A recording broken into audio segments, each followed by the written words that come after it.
I kicked off my shoes and flopped down on the couch, letting out a deep sigh.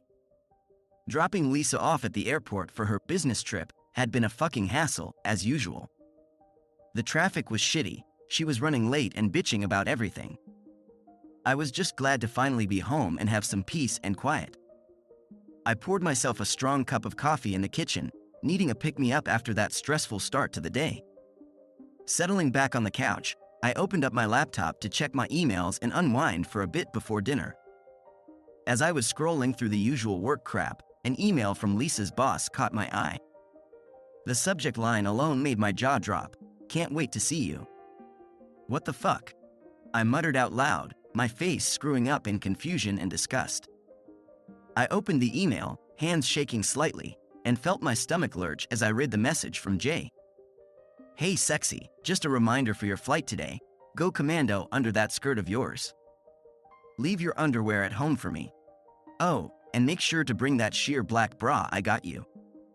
Can't wait to get you alone in the hotel room later for our business meetings." I slammed the laptop shut, feeling like I was going to puke. I couldn't fucking believe what I just read. My wife, dating her fucking boss? Cheating on me behind my back like that? Rage and hurt boiled up inside me as the reality sank in. I forced myself to take a few deep breaths to calm down. Okay, maybe it was just some sick joke or spam email, I tried to rationalize. But something told me that wasn't the case. I needed to look into this further. With shaky hands, I reopened Lisa's email account, my mind racing as I searched through her sent messages. That's when I found it, a folder simply labeled "Personal." I clicked it open and felt my heart plummet into my gut. Dozens, no, hundreds of messages between Lisa and Jay. Explicit details about their affair, times and places they would meet up for sex, raunchy sexts, and nude photos. It was all laid out before my eyes in brutal clarity. I sat there in stunned silence, the weight of my wife's betrayal crashing down on me like a fucking tidal wave. "I can't wait to bury my face between your thighs later, baby. Print. The diamond earrings are just a small token to remind you how much I adore you. Print. Meet me at the Hyatt at 3 p.m. I've got that black Prada purse you wanted waiting in the room. Print. Print. Print." I robotically hit the print button over and over, the incriminating messages spewing out of the printer in an endless stream. Each one was like a vicious slap to the face, the ugly truth becoming more inescapable with every printed word. By the time the printer finally ran out of ink, I was surrounded by a sea of crumpled papers, a damning paper trail documenting my wife's infidelity in excruciating detail. Shaky hands reached for the nearest cold one, cracking it open and chugging it down in desperate gulps. The bitter liquid provided zero relief as I slumped back on the couch, the dull buzz of the TV a mere white noise in the background. My eyes drifted over the emails again, bile rising in my throat. How could she do this to me? To us? After everything we'd been through together, she just cast it all aside for that douchebag Jay and his money? His ability to buy her expensive shit like she was some pampered little side piece? Rage and sorrow battled for control as I drained beer after beer, trying in vain to drown out the maelstrom of emotions ravaging me from the inside out. The life I thought I had, the woman I loved, it was all a mirage. The shrill ring of my phone sliced through the tension, Lisa's smiling face flashing across the screen. Gritting my teeth, I rejected the call at first, then thought better of it. I didn't want to tip her off yet, not until I could look into those deceptive eyes of hers. "Hey babe," I lied, forcing a casual tone as I accepted the call on the second attempt. "Everything okay over there?" As she prattled on about her shitty flight and the hotel mix-up, I zoned out, fresh waves of nausea crashing over me. My eyes bored into her contact photo, seeing the lies and deceit for the first time. I didn't say much, just letting her ramble as I stewed in my anguish and anger. We'd deal with this in person soon enough. I stared blankly at the spreadsheet on my computer screen, the numbers and formulas a jumbled mess. Normally, this shit was easy for me, a mindless routine. But not today. Not after. "Kevin? You okay, man?" I snapped out of my daze to find Dave, one of the accounts guys, giving me a concerned look. Shit, how long had I been zoning out? Yeah, Yeah, I'm good, I lied, rubbing my bloodshot eyes. I hadn't slept a wink last night, too busy wrestling with the gut-wrenching images of Lisa and that prick Jay going at it. Dave didn't seem convinced, but he dropped it and headed back to his cubicle. I let out a shaky exhale, scrubbing my hands over my face.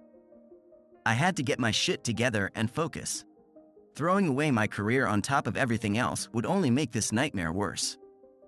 But no matter how hard I tried to concentrate, the sordid details from those emails kept flashing through my mind like some twisted porno filmed in 4K. The thought of them tangled up together, his hands roaming all over her body, the body I used to worship.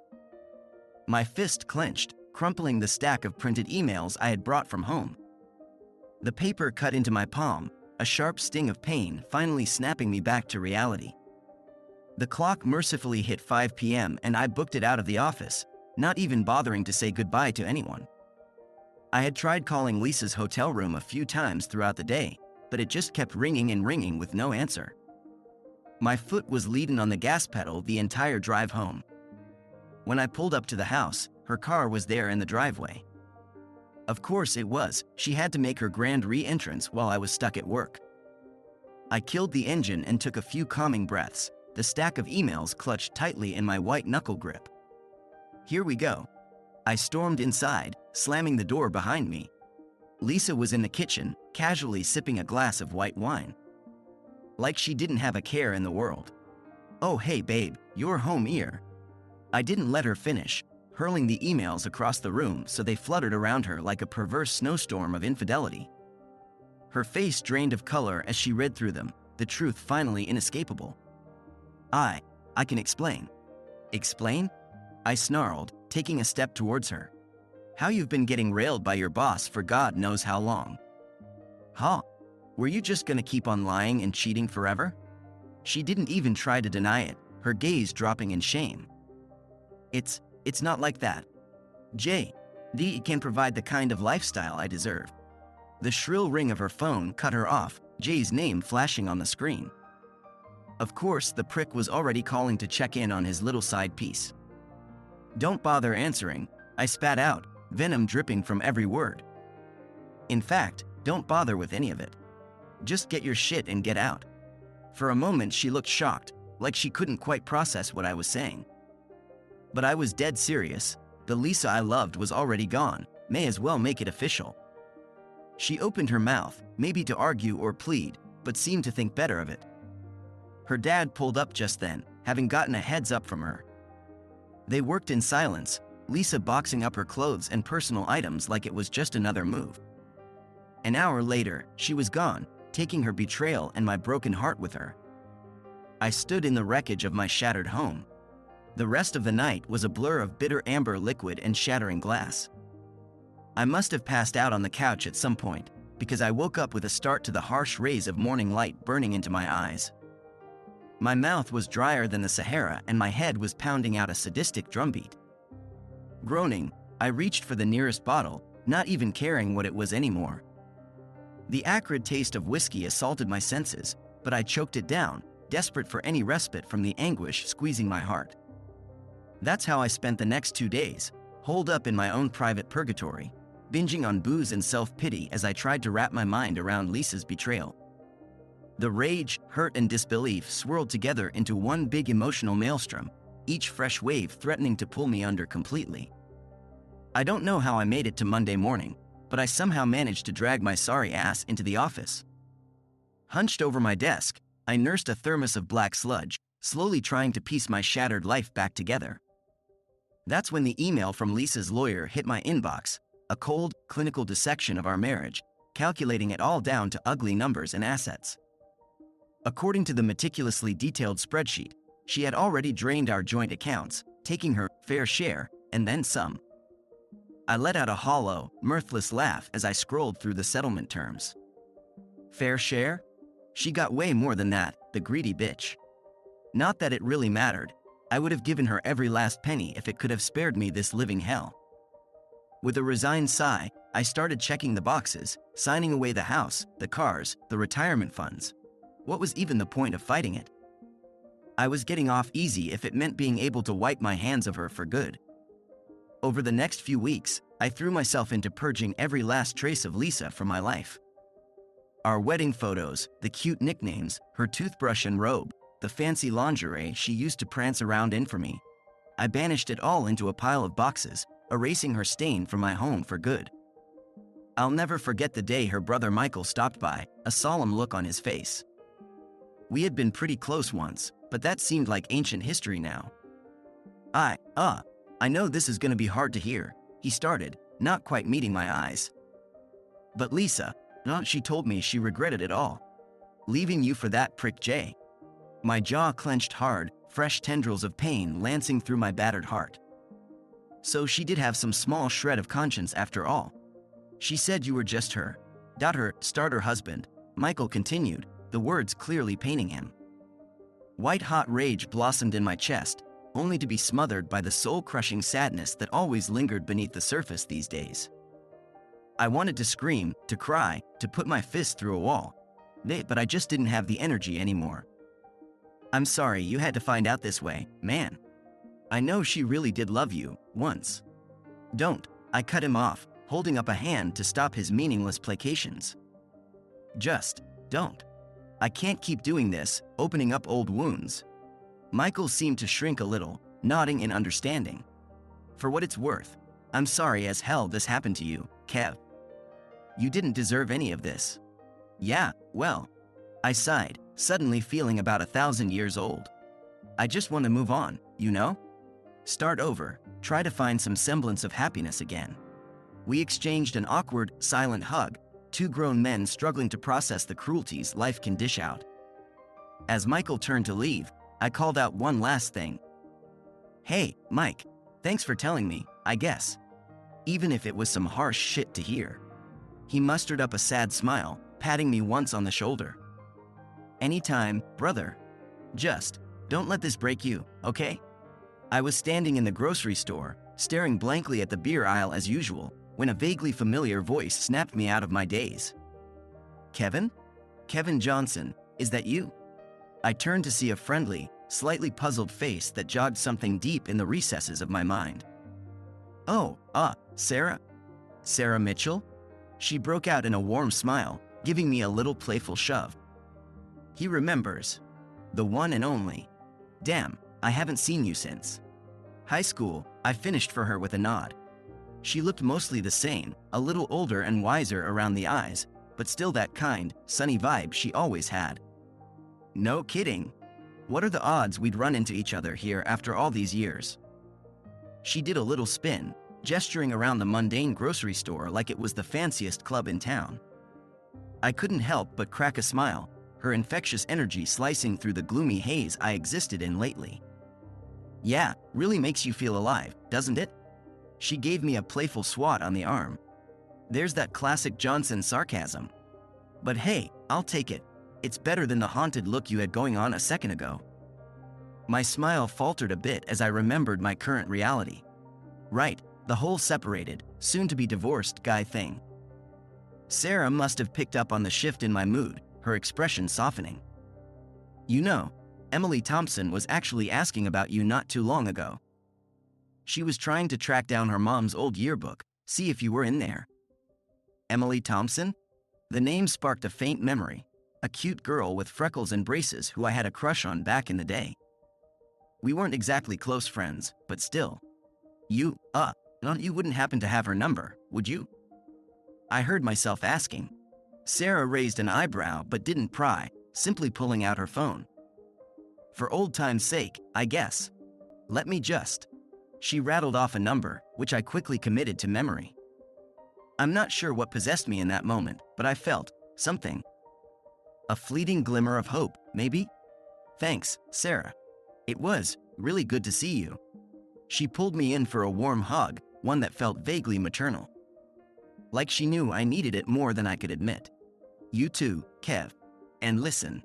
She leaned back, holding me by the shoulders so I had no choice but to meet her sincere gaze.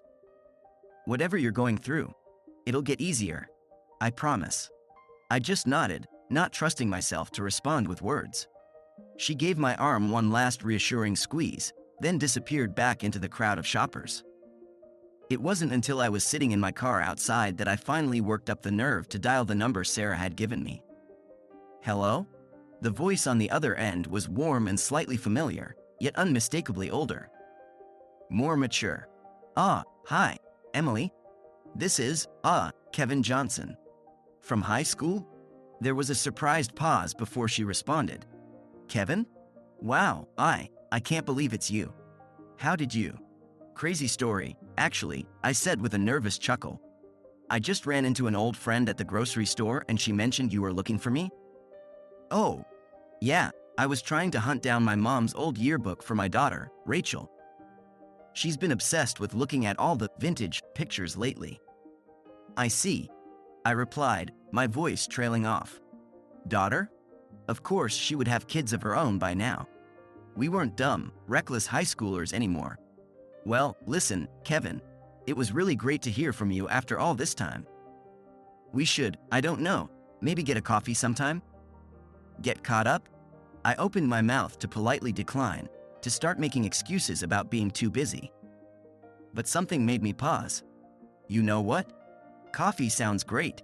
In fact, how about dinner instead? I'd love to meet Rachel too, if that's okay. There was another surprised pause on the line, but Emily quickly recovered. Yeah, dinner would be wonderful. Although, fair warning, Rachel can be a bit of a handful sometimes. Hey, I'm sure I can handle it, I replied with a confidence I hadn't felt in months. How about tomorrow night? We made plans to meet up at a family restaurant downtown, Emily texting me the address. As I tossed my phone aside and started the car, I felt an unfamiliar flutter in my chest. Was it hope? Excitement, even? I hadn't felt anything even remotely like that since before. A tiny voice in the back of my head tried to caution me about getting my hopes up, about not being ready to move on yet. But I stubbornly shoved it aside. Maybe Sarah was right. Maybe this was the first step towards things finally getting easier. I'd never know unless I tried. The next evening, I pulled into the restaurant parking lot, taking a few deep breaths to steady my nerves. I could do this. It was just a casual dinner between old friends. Emily was already seated at a booth towards the back with a bespectacled little girl with pigtails, who I assumed was Rachel. She waved me over with a warm smile, rising to give me an awkward hug. Kevin, it's so great to see you. You haven't changed a bit. I couldn't help but laugh at that. Yeah, something tells me that's not quite true anymore. I turned my attention to the little girl, who was eyeing me with open curiosity. And you must be Rachel? I'm Kevin, an old friend of your mom's. She nodded shyly, her eyes still sizing me up. Emily just chuckled, ruffling her daughter's hair affectionately. Don't mind her, she's just being her usual cautious self around new people. We'll have her smiling and chatting up a storm before you know it. I slid into the booth across from them, suddenly overcome by how normal this all felt. Like it was just an ordinary family dinner between people who had known each other for years. As a server came over to get my drink order, I caught Emily's warm gaze across the table. She gave me a little wink, mouthing, "It'll be okay." And just like that, I could breathe again. Maybe there was still some small kernel of hope left for me after all. The weeks started to blend together as I slowly adjusted to my new normal, or at least, as normal as things could be now. The house was quieter, lonelier, but also calmer. More peaceful, in its own way. I'd taken to spending my evenings working through a battered old stack of books I'd never had time for before. Anything to keep my mind occupied and off other things. Some nights I'd meet up with a few guys from the office to catch a game or grab drinks. Baby steps towards reclaiming some semblance of a social life. It was during one of those low-key happy hours that Dave dropped the bombshell. Lisa's sleazeball boss had wrapped his BMW around a tree after leaving a club drunk off his ass. The reports said he died instantly on impact. Oh, and get this, Dave continued in a low, conspiratorial tone, as if he were reporting vital gossip. Lisa was in the car with him. She's still in the ICU in pretty rough shape. The others in the group immediately started murmuring, their eyes cutting towards me with a mixture of pity and morbid curiosity. I just stared down at my drink, struggling to process this latest curveball. Part of me felt a perverse sense of justice, knowing the asshole had gotten his ultimate comeuppance. But the other part, the part that still loved Lisa, no matter how deeply she'd cut me, that part felt a hollow sadness at the thought of her fighting for her life. Before I could really unpack that tangled knot of emotions, my phone was ringing. It was Lisa's parents, their voices taut with worry and pleading for me to come to the hospital. I owed them nothing, and every fiber of my being screamed to refuse. But I went anyway, unsure if it was out of some sense of duty or just messed up curiosity. The Lisa I found in that cold, sterile hospital room was almost unrecognizable, swathed in bandages and tubes, her once vibrant face a battered mess. When she finally regained consciousness, her eyes went wide with panic and confusion. "Kevin?" she croaked out, her good hand feebly grasping at the air towards me. "Where were you? Why didn't you come sooner?" I opened my mouth to respond, to remind her of the brutal reality, but the words died in my throat. She seemed so lost, afraid, like a scared little girl, not the heartless woman who had shattered me into pieces. I'm here now," I heard myself murmuring, taking her hand and giving it a reassuring squeeze. "It's okay, Lise. I'm here." She seemed to relax at that, her eyes fluttering closed again as she drifted off to sleep. I stood there for a long while, my own eyes brimming with hot tears I didn't fully understand. When I finally made it home that night, I was an emotional wreck, my head and heart pulled in a dozen different directions. I didn't know what to think or feel anymore.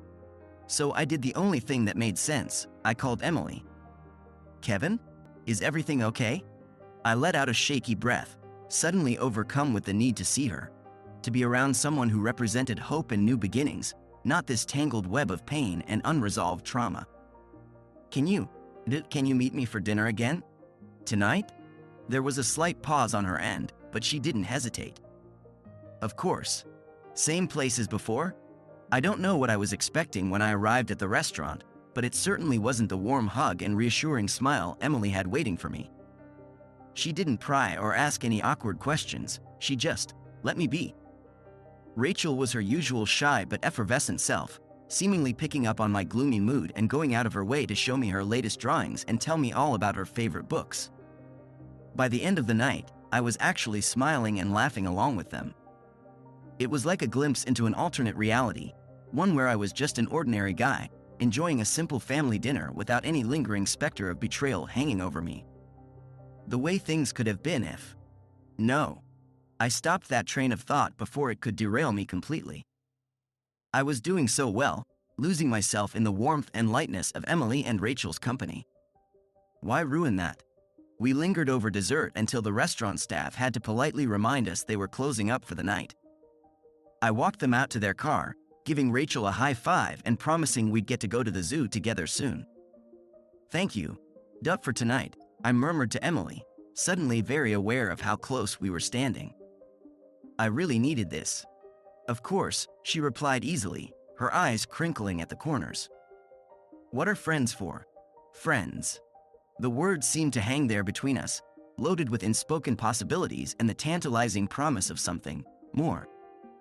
Before I could dwell too much on that dangerous line of thought, Emily was giving me one last hug and shooing me back towards my own car with a playful wave. I watched them drive off, feeling lighter than I had in ages. Maybe this was my chance to finally move on. To start fresh and find that long elusive thing called happiness again. With people who had my back and wouldn't shatter my heart into rubble. I was still smiling to myself as I pulled into my driveway, already making tentative plans for the zoo trip with Rachel. But the second I opened my front door, my face fell. There, sitting on my couch in grim silence, were Lisa's parents. Her mother looked like she'd been crying for days, her husband's arm around her in a protective embrace. "Kevin," he started, his voice gravelly with fatigue and sorrow. "We need to talk about Lisa." I felt like I'd been plunged into a vat of ice water, the fragile sense of hope I'd been nurturing abruptly shattered.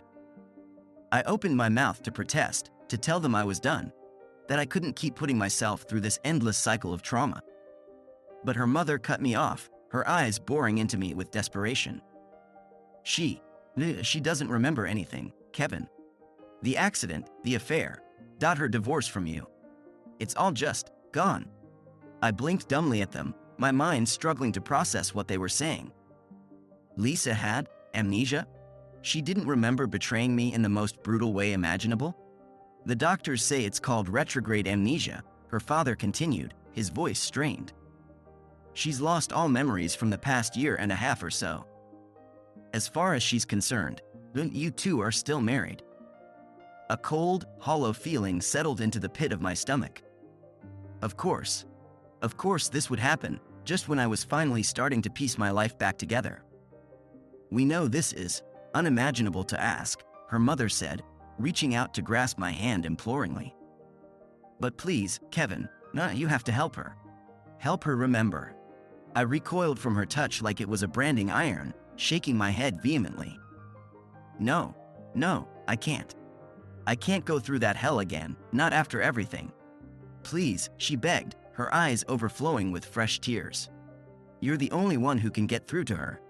Who can help her find her way back? I'm sorry, I choked out, turning away from the twin masks of anguish they wore. I'm so sorry, but I just can't. I didn't wait for them to respond, brushing past them and fleeing upstairs to my bedroom. I collapsed onto the bed, chest heaving with ragged breaths as I wrestled with the warring impulses battering my heart. How could I turn my back on Lisa, the woman I had loved with every fiber of my being? The person I had sworn to love and protect forever? But then, how could I willingly throw myself back into the grinder after she had so utterly shattered me? I don't know how long I laid there, torn between guilt and self-preservation. But eventually, the sound of hushed voices and the front door opening and closing signaled that her parents had given up and left. I dragged myself up off the bed, my entire body feeling like it was made of lead. As I trudged downstairs, I could hardly believe my eyes.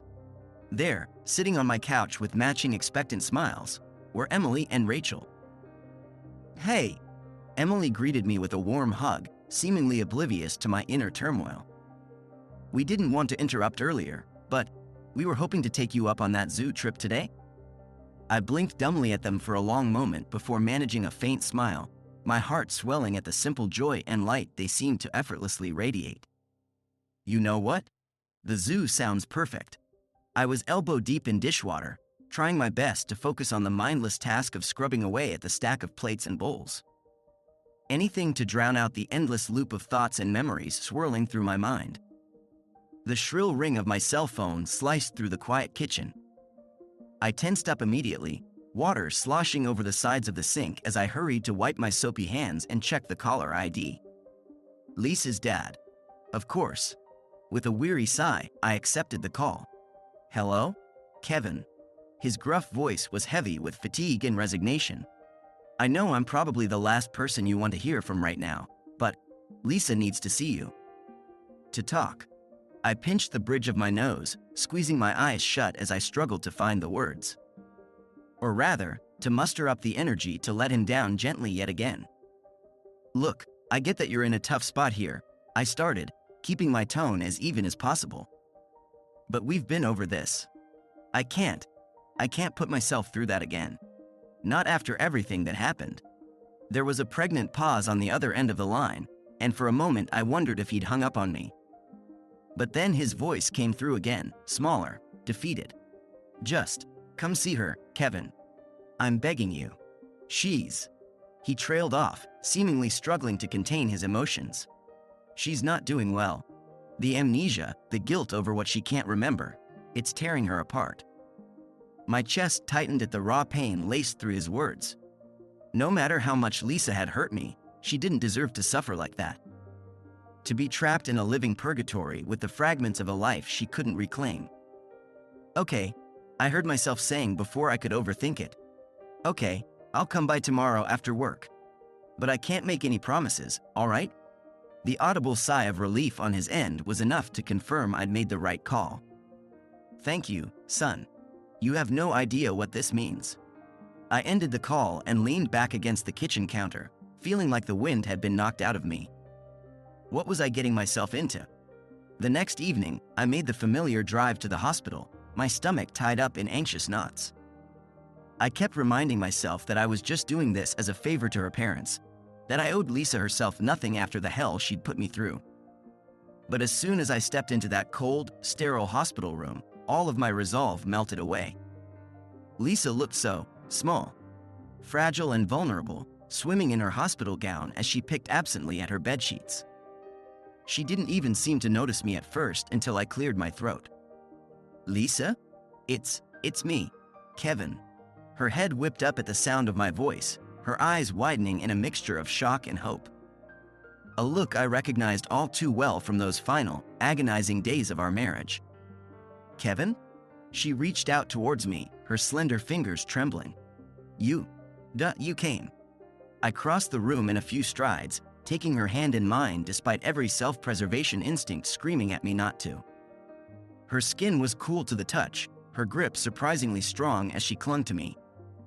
"I'm here, Lise. I'm right here." She stared up at me with those big, soulful eyes I had fallen for all those years ago. But there was a haunted, lost quality to them now that shattered my heart all over again. "I'm so sorry," she whispered, fresh tears spilling down her cheeks. "For whatever I did, whatever I can't remember.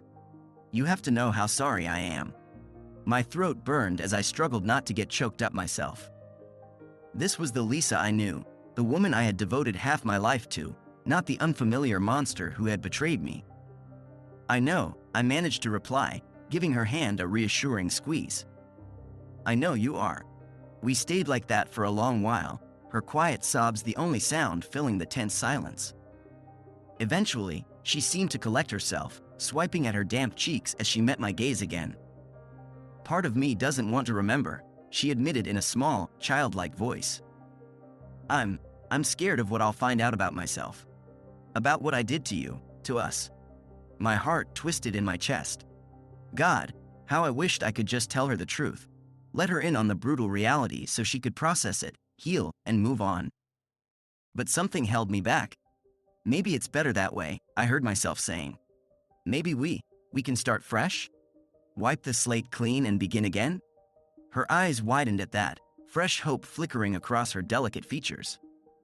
"You mean, you'd be willing to give us another chance? After everything?" I opened my mouth to respond, to firmly but gently shut down that line of thinking. To explain about Emily and Rachel and my new lease on life. But then I really looked at her, at the fragile, broken woman lying before me. And I just couldn't do it. Couldn't be the one to shatter her world into pieces all over again. I don't know, Lise," I finally managed, forcing a tight smile. "Why don't we take things one day at a time, okay? No need to put too much pressure on anything." She seemed to relax at that, the faintest of smiles tugging at her lips as she nodded. "Okay. One day at a time. I can work with that."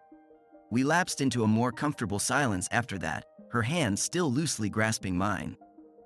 Part of me knew I was playing a dangerous game, knew that I was only delaying the inevitable by not ripping off the Band-Aid.